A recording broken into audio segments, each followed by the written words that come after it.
Bismillahirrahmanirrahim. Assalamualaikum warahmatullahi wabarakatuh. Apa khabar anak-anak murid Ustaz yang Ustaz kasih sekalian? Ya, Alhamdulillah hari ini kita akan mulakan kelas sirah tahun 4, kelas kedua untuk sesi kali ini. Okey, minggu lepas ingat tak yang kita belajar? Kita belajar berkenaan dengan penurunan wahyu di Gua Hira yang mana Nabi Muhammad sallallahu alaihi wasallam dilantik oleh Allah secara rasmi menjadi nabi dan rasul. Ingat lagi tak ayat apa yang kita belajar minggu lepas? Daripada surah Al-Alaq ayat 1 hingga 5. Maknanya Allah memerintahkan Jibril untuk menyampaikan wahyu menunjukkan bahawa Nabi Muhammad dilantik menjadi rasul, nabi dan rasul secara rasmi lah. Kalau siapa yang tak ingat tu boleh tengok balik video yang Ustaz dah send minggu lepas. Okey, hari ni kita akan belajar tajuk baru. Maknanya selepas sahaja Nabi Muhammad dilantik menjadi nabi dan rasul, apa yang Nabi Muhammad buat? Okey, faham kan maknanya bila dah dilantik menjadi rasul, apakah tugas rasul yang awak belajar waktu darjah 3 Ustaz tak silap? Tugas rasul apa dia? Menyampaikan ajaran Islam lah kan kepada umat ketika itu. Contoh dia nabi-nabi yang sebelum ni apa? Nabi Isa, Nabi Musa, Nabi Ibrahim dan banyak lagi lah nabi-nabi yang mana juga telah dilantik oleh Allah untuk menjadi nabi dan rasul dan menyampaikan tauhid menyembah Allah Subhanahu wa taala. Okey. Ingat tak waktu minggu lepas saya cerita kan? Okey, bila Nabi ni dah dilantik menjadi Rasul, Nabi daripada Gua Hira, Nabi balik ke rumah, kemudian Nabi sampai ke rumah, Nabi disimutkan oleh Siti Khadijah. Ingat sampai situ tak?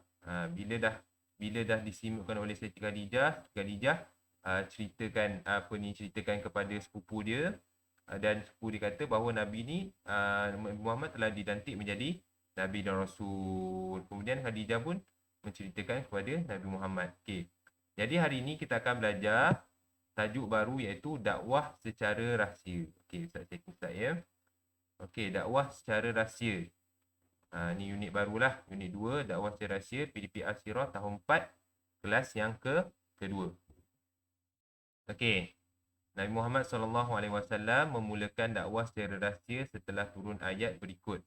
Okey, ayat dia apa? Daripada firman Allah Subhanahu Wa Taala, Ya ayyuhal muddathir qum fa'anzir wa rabbaka fakabbir wa thiyabaka fatahhir warrujza fahjur. Okey, Ustaz nak awak ikut Ustaz baca ayat tu, kemudian awak ikut selepas Ustaz baca. Okey, ayat pertama Bismillahirrahmanirrahim. Ikut. Ustaz berhenti tu awak ikutlah. Ya ayyuhal muddathir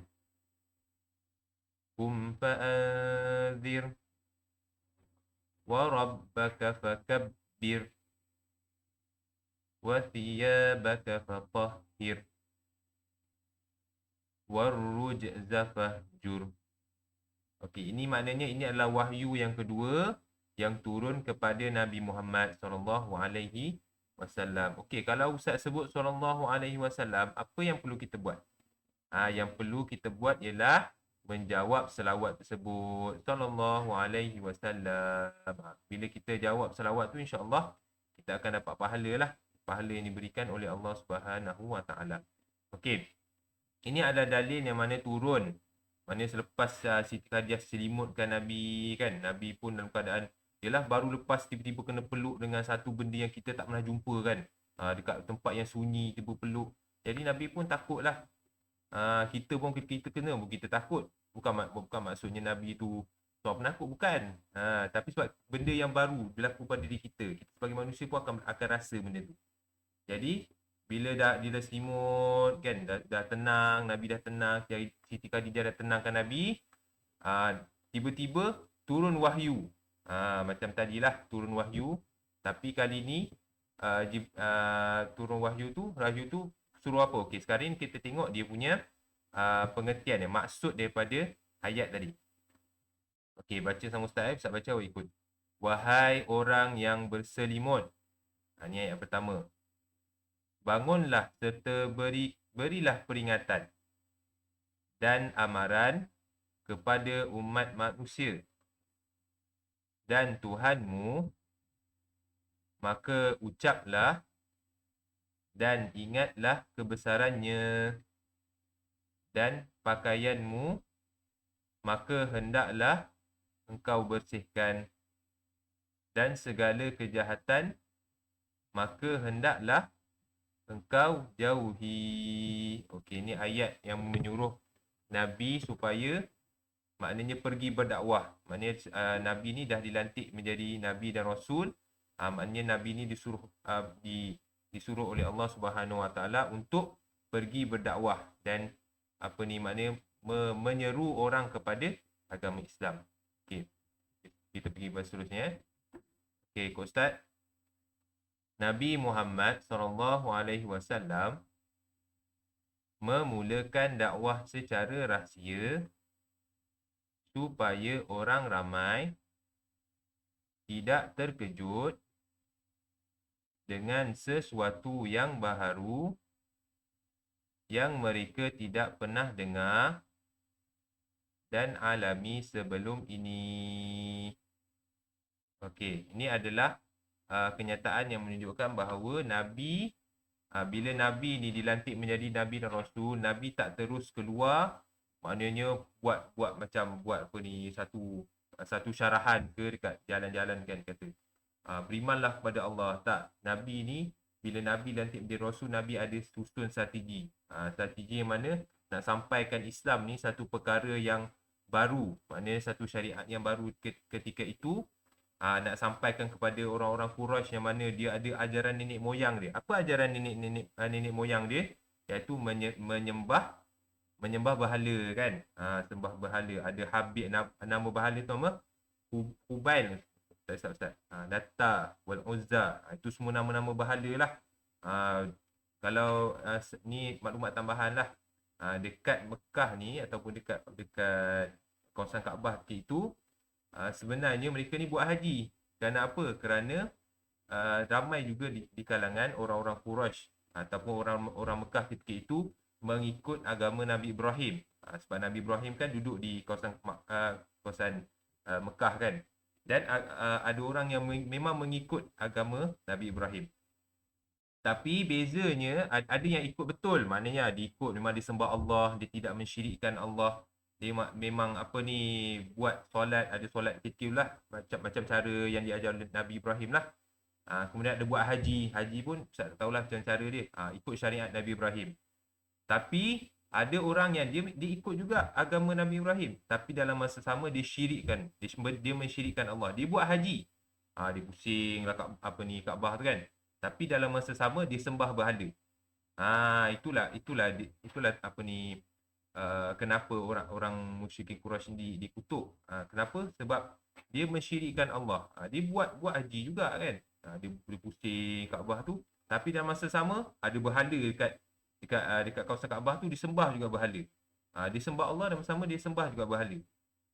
Yang Ustaz belajar termasuklah sekali Abu Jahal. Abu Jahal pun dia buat juga haji. Abu Lahab pun sama, dia buat juga haji, tapi dalam masa sama dia menyembah berhala. Jadi Nabi Muhammad ni bila nak sampaikan Islam, dia tengok macam mana orang Quraisy ni. Kalau nak sampaikan secara tiba terus terang kan, ramai-ramai panggil, okey, aku nak seru kepada kamu semua sembah Allah. Jadi apa yang akan berlaku kepada Nabi Muhammad? Mungkinlah Nabi Muhammad akan dibaling batu ke dibunuh kan sebagainya kan. Kerana apa? Kerana ajaran nenek moyang tu dah mesebati dah dengan kehidupan orang kafir Quraisy ketika itu. Jadi Nabi Muhammad perlu lakukan secara rahsia. Macam mana secara rahsia itu? Okey, kita akan ceritakan pada bab seterusnya. Okey, seterusnya orang-orang yang mula-mula beriman. Okey. Bila Nabi ni seantara strategi Nabi lah. Bila Nabi dah nak berdakwah secara rahsia, maknanya senyap-senyap tak bagi tahu orang ramai. Apa yang Nabi buat? Yang pertama sekali, Nabi seru kepada kaum kerabat dia yang dekat. Siapa kaum kerabat dia yang dekat? Yang pertama ni, awak tengok ni. Ni Ustaz ada point kan. Khadijah binti Khuwailid. Siapa ni Khadijah? Khadijah ni adalah isteri Nabi Muhammad sallallahu alaihi wasallam. Ni isteri Nabi. Yang orang yang pertama sekali Nabi seru adalah seru pada Islam adalah isteri Nabi sendiri. Orang yang paling dekat dengan Nabi. Dan Siti Khadijah ni bila dia dengar je bahawa Nabi Muhammad ni menjadi Nabi dan Rasul, Siti Khadijah terus percaya dan terus beriman kepada Allah dan juga Nabi sebagai Rasul. Kenapa? Kerana kalau kita tengok kan, Nabi Muhammad, Siti Khadijah ni kan dia hidup bersama Nabi. Dia tengok Nabi ni memang kehidupan dia tak pernah menipu, tak pernah berdusta, jujur, amanah, segala sifat kebaikan semua ada pada Nabi. Awak bayangkan, kita ada satu kawan yang kita percaya, tiba-tiba kawan kita tu cerita satu perkara, awak rasa awak percaya tak? Mesti sangat percaya kan? Lagi-lagi lah, kita bayangkan seorang isteri yang hidup bersama-sama dengan suami dia, memang dia tahu serba-serbi suami dia macam mana. Jadi bila dia dengar je yang sepupu Nabi kata, ni apa Allah dah lantik Muhammad sebagai Nabi dan Rasul. Siti Khadijah terus dia beriman. Dia tak ada tolak dalih dah, dia tak ada pun nak tak percaya ke apa. Dia terus percaya. Inilah dia orang yang pertama sekali memeluk Islam selepas Nabi menerima wahyu. Siapa dia? Isteri Nabi, Khadijah binti Khuwailid. Kemudian yang seterusnya adalah siapa? Orang-orang yang dekat dengan Nabi. Contoh dia Ali bin Abi Talib. Ali bin Abi Talib ni siapa? Sepupu Nabi. Walaupun dia masih kanak-kanak, tapi bila kalau Ustaz cerita dia kan, Nabi ni mempunyai peribadi yang mulia, peribadi yang sangat baik. Kan bila orang dengar apa yang Nabi cakap, semua percaya. Jadi antara orang yang percaya ni kepada Nabi adalah Ali bin Abi Talib lah. Sepupu Nabi. Waktu tu kecil lagi. Waktu tu Nabi kumpulkan ahli keluarga dia kan. Ada waktu tu Abu Jahal, Abu Lahab pun ada. Nabi kumpulkan ahli keluarga dia nak menyampaikan tentang Islam. Waktu bila Nabi kata beriman kepada Allah, orang yang tua-tua yang mana Abu Jahal, Abu Lahab semua tak nak percaya. Bahkan dia mengutuk lagi Nabi. Tapi Ali bin Abi Talib ni walaupun dia kecil, dia kata, wahai sepupuku Muhammad, aku nak ikut engkau. Mana dia nak jadi Islam. Walaupun dia kecil lagi, tapi dia nak ikut Nabi. Berbanding dengan saudara-saudara Nabi lain, contoh Abu Jahal, itu pakcik-pakcik Nabi lah tu. Abu Jahal, Abu Lahab, semua tak nak ikut Nabi. Semua tak nak percaya kat Nabi. Dia tetap nak bersama ajaran nenek moyang dia sembah berhala tu. Kemudian ada lagi orang lain. Contoh dia apa? Ummu Aiman. Ummu Aiman ni siapa? Pengasuh Nabi Muhammad SAW. Okey, seterusnya siapa lagi? Okey, ni Zaid bin Harithah. Hamba yang dibebaskan oleh Nabi. Nabi ni ada hamba. Nama hamba tu Zaid bin Harithah, yang mana dijadikan sebagai anak angkat Nabi. Ni antara salah seorang orang yang dekat dengan Nabi lah. Okey, dan seterusnya adalah antara orang yang paling penting dalam sejarah Islam. Siapa dia? Abu Bakar bin Abi Quhafah. Ni antara orang yang memang sangat penting dalam cerita sirah Nabi ni. Sahabat Nabi yang banyak membantu Nabi, sahabat Nabi yang menemani Nabi ketika hijrah dan sebagainya. Okey, siapa dia? Teman rapat Rasulullah SAW. Bila Nabi dilantik menjadi Rasul, Nabi ni dipergi kepada kaum kerabat dia. Dalam masa sama, Nabi pergi juga dekat kawan-kawan dia. Bayangkan macam Ustaz cerita lah, kita ada kawan rapat, mana kawan tu kan, kita percaya dia ni ada seorang yang baik sebagainya. Bila kita cerita dekat dia, mesti kita percaya cakap dia. Samalah seperti Abu Bakar. Tengok Nabi ni orang yang jujur kan. Bila orang yang jujur, dia beritahu sesuatu perkara, mesti perkara tu adalah perkara yang benar. Okay. Dan bila Nabi sampaikan kepada Abu Bakar dia menyampaikan kepada orang lain juga. Sama juga dengan orang lain yang Islam lah. Mana bila Nabi ni cakap bagi tahu seorang-seorang kan, bagi tahu dekat Sayyidina Ali, Zaid bin Harithah, Abu Bakar, dan masa sama orang-orang yang Nabi Islamkan ni pun turut sampaikan kepada kawan-kawannya lain. Contoh Abu Bakar, contohnya sahabat Nabi Abu Bakar ni turut menyampaikan Islam kepada orang-orang yang lain. Contoh ni siapa? Uthman bin Affan, Zubair bin Al-Awwam, Abdul Rahman bin Auf, Talha bin Ubaidillah, Sa'ad bin Abi Waqqas. Ni adalah siapa dia ni? Di antara orang yang diseru dan diajak Abu Bakar memeluk Islam. Dan kalau awak tengok nama-nama ni, nanti awak akan belajar darjah 6. Ni ada antara ni adalah nama-nama yang mana 10 orang yang dijamin masuk ke dalam syurga. Ni antaranya lah. Orang Abu Bakar ni memang dijamin masuk syurga. Ni Uthman bin Affan pun sama. Zubair Al-Awwam pun sama. Okey. Ni maknanya bila Nabi dakwah secara rahsia ni, Nabi sampaikan Islam, suruh menyeru beriman kepada Allah. Nabi sampaikan kepada orang-orang yang terdekat, kepada keluarga, kepada adik-beradik, kepada pakcik-pakcik, pada kawan-kawan. Tapi ada yang terima, ada yang tidak terima. Okey. Okey, sekarang ni kita tengok ni. Nabi Muhammad SAW berdakwah secara, ikut ustaz lah. Nabi Muhammad SAW berdakwah secara rahsia selama 3 tahun. Baginda memilih rumah Al-Arqam bin Abi Al-Arqam bagi menjalankan dakwahnya. Dianggarkan seramai 40 orang telah beriman pada peringkat ini. Okey, bila Nabi sampaikan dakwah secara rahsia, Nabi perlukan tempat lah untuk dia nak bagi ceramah kan, untuk menyampaikan apa wahyu Allah yang dah sampai, untuk nak ajar macam mana cara nak solat, untuk ajar macam mana siapa itu Allah. Jadi Nabi perlukan satu tempat. Dan tempat itu adalah tempat apa? Rumah Al-Arqam bin Abi Al-Arqam ni yang Ustaz tunjuk ni. Rumah Al-Arqam bin Abi Al-Arqam. Rumah ni adalah rumah ni maknanya orang sini, bukan maknanya berjalan rumah tu tiba terbuka macam tu je, bukan Maknanya orang nak datang situ pun kena senyap-senyap. Kena sembunyi-sembunyi supaya apa? Supaya orang tak tahulah. Sebab takut kalau orang tahu, orang akan tiba-tiba serbu rumah tu kan. Dia bunuh orang yang ada dalam tu sebab apa? Sebab nak sebarkan ajaran yang lain daripada nenek moyang dia. Ajaran Islam kan, mana menyeru pada beriman pada Allah. Bukannya sembah berhala. Diorang marahlah. Kenapa kau nak tiba-tiba nak suruh sembah Allah kan? Kenapa tak ikut apa yang nenek moyang ajar? Itulah dia. Dan waktu itu berapa orang yang beriman? Lebih kurang 40 orang. Ingat ni Al-Arqam bin Abi Al-Arqam ni. Tempat dakwah secara rahsia. Dan berapa orang yang beriman? 40 orang. Okey, alhamdulillah kita telah selesai pembelajaran kita pada hari ini. Kita ulang balik lah. Sikit je hari ni kan. Okay, hari ni kita belajar iaitu tajuk dakwah secara rahsia. Dakwah secara rahsia ni apa? Bila Nabi nanti menjadi Nabi dan Rasul, Nabi kena sampaikan apa wahyu Nabi dapat kepada manusia. Dan apa dalil yang menyuruh Nabi untuk bangun, untuk sampaikan dakwah tu? Ayat ni, surah Mudaththir ayat 1 hingga 5. Okey. Kenapa Nabi lakukan dakwah secara rahsia bukan secara terbuka? Supaya apa? Supaya orang ramai tidak terkejut dengan ajaran baru yang Nabi bawa kepada kaum Quraisy ketika itu. Dan juga sebagai keselamatan lah, supaya Nabi tidak dibunuh, orang-orang yang masuk Islam pun tidak dikacau, tak dibunuh dan sebagainya.